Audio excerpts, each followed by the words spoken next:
महत्त्वाच्या बातमीने सुरुवात करूयात। महाविकास आघाडीने आज मुंबईत हल्लाबोल मोर्चा काढला। या हल्लाबोल मोर्चामध्ये मोठ्या संख्येने महाविकास आघाडीच्या घटक पक्षाचे कार्यकर्ते सहभागी झाले होते। मात्र या मोर्चात कार्यकर्त्यांना पैसे वाटप करण्यात आल्याचा आरोप करत एक व्हिडिओ भाजपचे मुख्य प्रवक्ते केशव उपाध्यायांनी ट्विट केला। या मोर्चासाठी भाड्याने पैसे आणल्याचा म्हणजे भाड्याने माणसं आणल्याचा पैसे देऊन माणसं आणल्याचा आरोप जो आहे तो उपाध्यायांनी केला।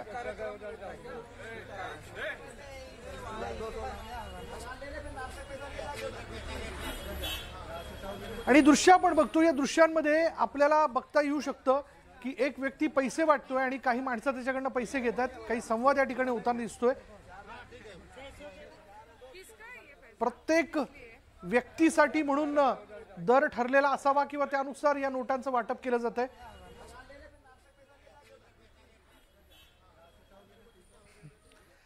पैसे वाटपाच्या या व्हिडिओ संदर्भात भाजपचे मुख्य प्रवक्ते केशव उपाध्याय आणि काँग्रेसचे प्रवक्ते अतुल लोंढे यांनी नेमकी काय प्रतिक्रिया दिली आहे ऐकूयात। काँग्रेसचे गमछे गळ्यात घालून ती लोक काय करतात? सामाजिक कार्य करतात। 5 लाखाची सभा आम्ही शेगावमध्ये झाली। ज्या पद्धतीने भारत जोडो यात्रा झाली, भारत जोडो यात्राच्या नंतर हा एवढा मोठा मोर्चा झाला, त्याच्यामुळे या सगळ्या गोष्टी ज्या काही करायचा आरोप करायचा। कोणी म्हणते गळ्यातले गमछे याच्याविषयी उत्तर आहे अतुलजी आपल्याकडे। हो, गळ्यातले गमछे तर राहणार त्यांना, गळ्यातले कार्यकर्ते गळ्यातले गमछे घातले। आता यांनी 4 लोक उभे केले असेल, पैसे दिले असेल। एवढे मोठे लोक पैसे देऊन येत असतात का?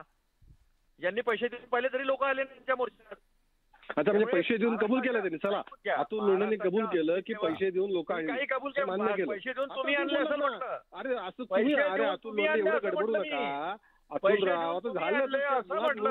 अतुल लोंढे लक्षात घ्या, अतुल लोंढे काँग्रेसच्या महाराष्ट्राच्या अस्मितेच्या मोर्चाला बदनाम करण्याचा खुलासा तुम्ही करा। अहो बदनाम नाही, मी सांगितलं। अहो तुम्ही उद्योग करणार, तुम्ही धंदे करणार, तुम्ही अशा पद्धतीने खोटेपणाने वागणार, तुम्ही पैसे वाटणार आणि त्याच्यानंतर अहो मला नेहरूनगरपासून काढावं लागेल आपण। मुळात आज पैसे वाटून काँग्रेसने काढले मूलभूत प्रश्न आहे। त्यामुळे लोक आली नाहीत मोर्चामध्ये, महत्वाचं आहे। त्यामुळे तुम्ही पैसे देऊन आणण्याचा प्रयत्न केला तरी लोक आली नाहीत। बघा, शनिवारी महाविकास आघाडीच्या महामोर्चात संपूर्ण ठाकरे कुटुंब रस्त्यावर उतरल्याचं पाहायला मिळालं। उद्धव ठाकरेंसह आदित्य ठाकरे आणि तेजस ठाकरे या मोर्चात सहभागी झाले। मात्र त्याच वेळी उद्धव ठाकरे यांच्या पत्नी रश्मी ठाकरेही यात सहभागी झाल्या। एकूणच महामोर्चाच्या निमित्तानं ठाकरे कुटुंबातील सर्व सदस्यांनी हजेरी लावली। शिवसेनेतील आमदारांच्या बंडखोरीनंतर रश्मी ठाकरे या पक्षात अधिक सक्रिय झाल्याचं पाहायला मिळतंय। नवरात्र उत्सवादरम्यान त्यांनी शिवसेना भवनात महिला कार्यकर्त्यांच्या भेटीगाठी घेत त्यांना आत्मविश्वास दिला होता। तसंच मुख्यमंत्री एकनाथ शिंदे यांच्या बालेकिल्ल्यात जाऊन टेंभी नाकेवरील देवीची आरती केली होती। रश्मी ठाकरेंच्या ठाणे दौऱ्यादरम्यान बरंच राजकारण रंगलं होतं। दसरा मेळाव्याच्या तोंडावर रश्मी ठाकरेंनी पुन्हा एकदा शिवसेना भवनात हजेरी लावली होती। आता महामोर्चात सहभागी झाल्यामुळे अनेकांच्या भुवया उंचावल्यात। सगळे ज्यावेळी रस्त्यावर घरातले उतरतात त्यावेळी त्यांच्या समोर एक भीतीचं वातावरण आहे। त्यांना एक स्पष्ट चित्र आलेलं आहे की आपल्याबरोबर सध्या कोणीही नाहीये। काँग्रेस आणि राष्ट्रवादीचे नेते बरोबर जाणं याचा अर्थ त्यांच्याबरोबर आलेली असलेली उद्या सकाळी त्यांना निवडून येणारी लोक आणणार आहेत असं होत नाही। महाविकास आघाडीचा हल्लाबोल मोर्चा हा भावी महिला मुख्यमंत्र्यांच्या लॉन्चिंगसाठी होता का, असा सवाल भाजप आमदार नितेश राणेंनी उपस्थित केला।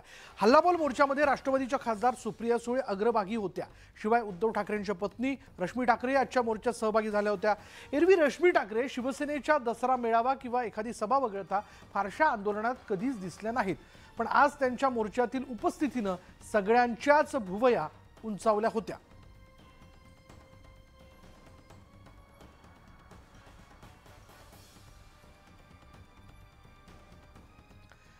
आणि याच विषयी आम्ही भाजपचे आमदार नितेश राणे यांच्याशी बोललो होतो। बघूयात त्यांनी काय म्हटलंय। समझ वालों को इशारा काफी होता है।